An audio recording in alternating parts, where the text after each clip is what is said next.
Welcome to Bright Ideas, the podcast for leaders building companies and cultures that scale.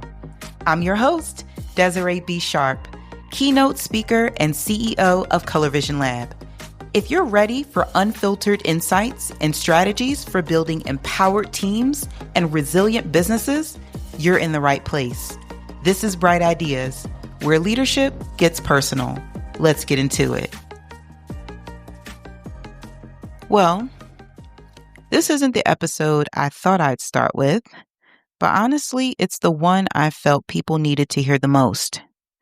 It's the reason God convicted me to start this podcast in the first place.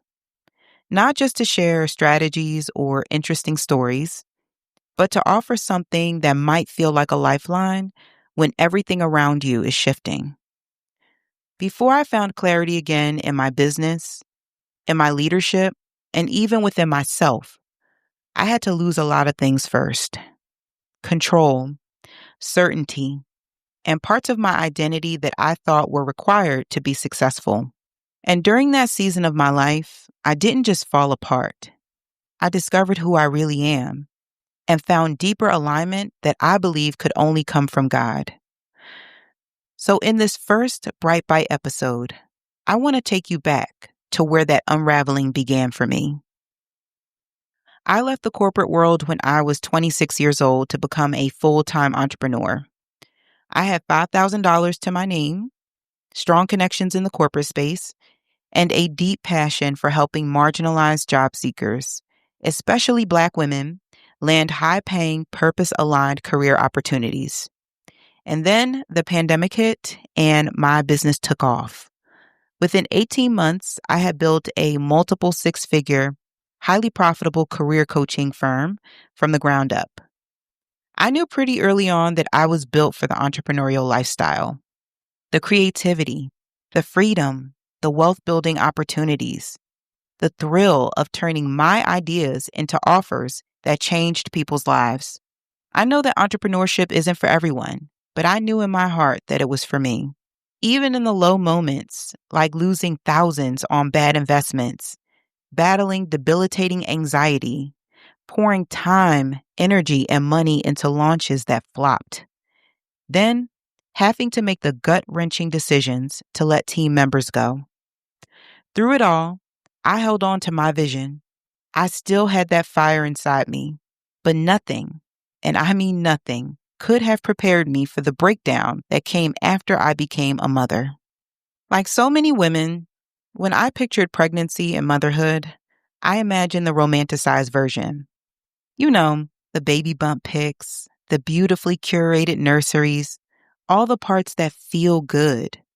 I knew that motherhood would be hard, but I don't think we talk enough about how hard it really is. At least not in a way that prepares you for the mental, emotional, and physical load that women inherit. The psychological toll of breastfeeding and pumping, the sleepless nights, the cries of a colicky baby that pierce straight through your nervous system, and the sobering realization that the village you thought you'd have isn't actually going to be your day-to-day reality. Your village might just be you and your partner, if you have one, tag teaming it in the trenches, just trying to survive. And then there's this whole other layer of guilt, FOMO, and struggle when you're an ambitious woman who has the audacity to salvage your independence, your passion, and your purpose after having a baby. Currently, I'm fighting hard to hold on to things that make me feel alive and whole. Some people are inspired by that, others judge me for it.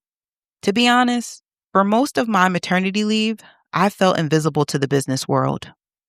I was so anxious that people saw me as less capable because I had boundaries now. Because I chose to close my laptop at 4 p.m. to be with my daughter and my husband. I was trying to stay relevant while also trying to be a good wife, a good mom, and somewhere in all of that, a good me. And I constantly felt like I was failing at all of it.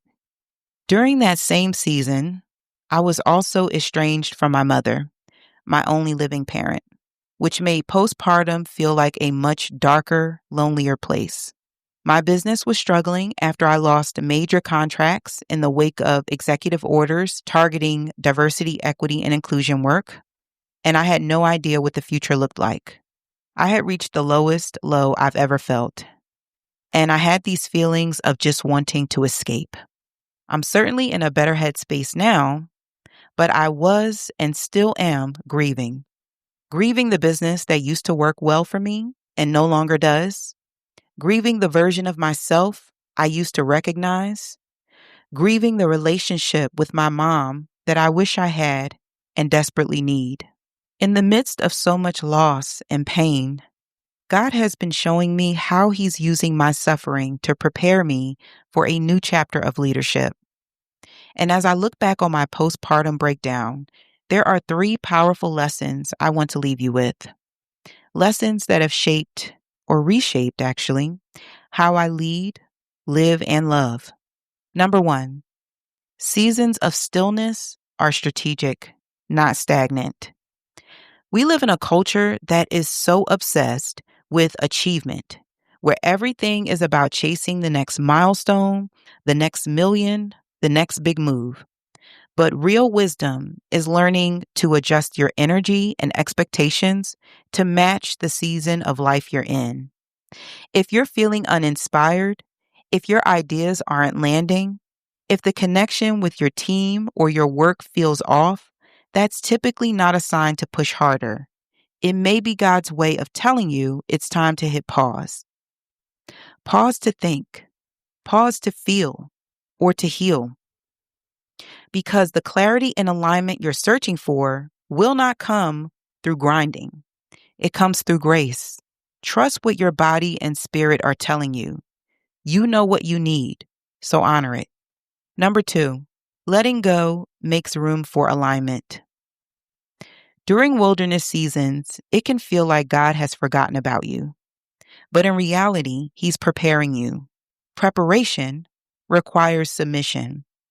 And that means releasing what no longer fits, including business models that are no longer effective, leadership habits that are keeping you stuck, relationships that no longer serve you. Letting go of what feels comfortable is so hard. Believe me, I know. But it's always worth it when purpose, peace, and alignment are on the other side. Number 3, leadership doesn't expire when your life expands. I used to think that becoming a mother meant losing some of my power, but the truth is that it expanded it. My baby has expanded my capacity to love, empathize, and discern what truly matters in life. Motherhood stripped away the pressure to constantly prove myself and anchored me deeper in who I really am and the value I bring. Because of my baby girl, I lead with more clarity. I speak with more conviction. The kind of leadership I have now is wise, magnetic, and only comes from being rooted in purpose. This is the kind of leadership we need more of. Not louder, not faster, but deeper, wiser, and whole. I created this podcast to help leaders build scalable businesses and empowered teams. But to be honest, I'm tired of the leadership conversations that only happen after the breakthrough. You know, where the pain is only mentioned after it's been turned into a buttoned up success story. I wanted to create something different, a space where we can peel back the curtain and talk about the storms while we're still in them. Not just the business strategy, but the full, messy, beautiful reality of what it means to lead while also becoming a caregiver, a parent, navigating health challenges, or simply being a human being trying to hold it all together. These Bright Bite episodes will be our solo time together, just you and me. I'll be sharing what's unfolding in my world in real time and the lessons I'm learning as a mother, a wife, and a founder trying to lead with heart and intention. And of course, you'll also hear from other founders and CEOs who are building impactful businesses and empowered teams, leaders who are redefining what it means to grow with grace. I am so glad you're here. We're just getting started. Thanks for tuning in to this week's Bright Bite. If today's message hit close to home, if it felt like I was putting words to something you've been carrying or working through, that's exactly the heart of my signature keynote, Leading Through Life Seasons. It's designed for leaders and teams navigating growth, change, or those seasons when everything feels like a lot all at once. If you're hosting a team retreat, offsite, or company event and want to bring this conversation into the room, visit DesireeBsharpe.com to book me to speak. Until next time, be bold, be resilient, be sharp. I'm Desiree B. Sharpe.